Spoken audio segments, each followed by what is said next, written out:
The Frog Prince, Part 2. "Oh, dear father," answered she, "yesterday when I was playing, my golden ball fell into the well, and while I was crying, the frog came and got it for me, after I promised I would let him be my companion. I never thought that he could leave the water, but now he is outside the door, and he wants to come in."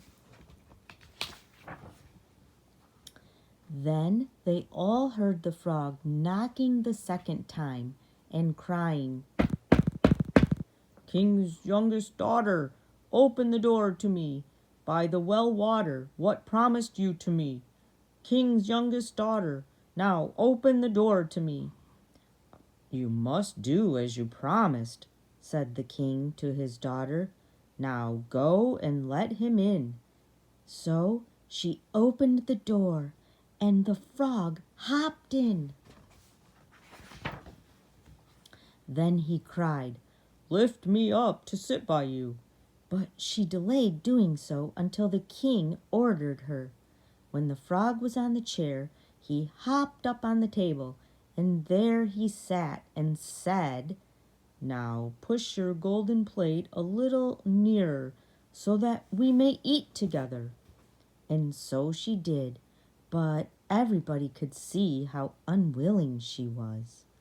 The frog ate heartily, but the king's daughter could not eat a thing.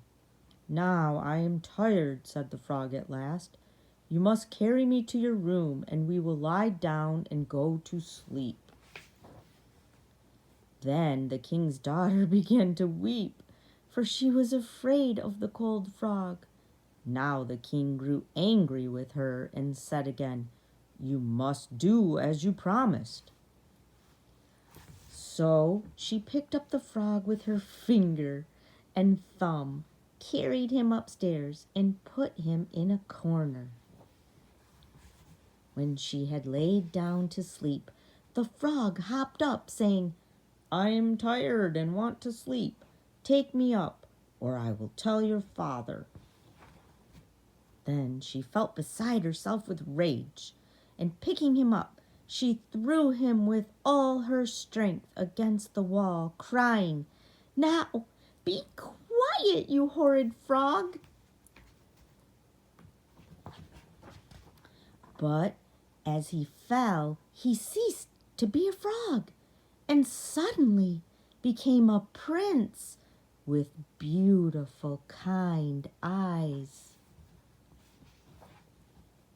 And the prince told her how a wicked witch had bound him by her spells, and how no one but the king's daughter could have released him, and that they would be married and go together to his father's kingdom. And so they were married and set out for the princess' kingdom in a golden carriage drawn by 8 white horses with red plumes on their heads. And behind the carriage was standing faithful Henry, the servant of the young prince. Henry had suffered such sadness and pain when his master was turned into a frog that he had to wear 3 iron bands around his heart to keep it from breaking. But now he was full of joy at his master's happiness. Suddenly, as they neared the castle, there was a cracking sound. Crack, crack.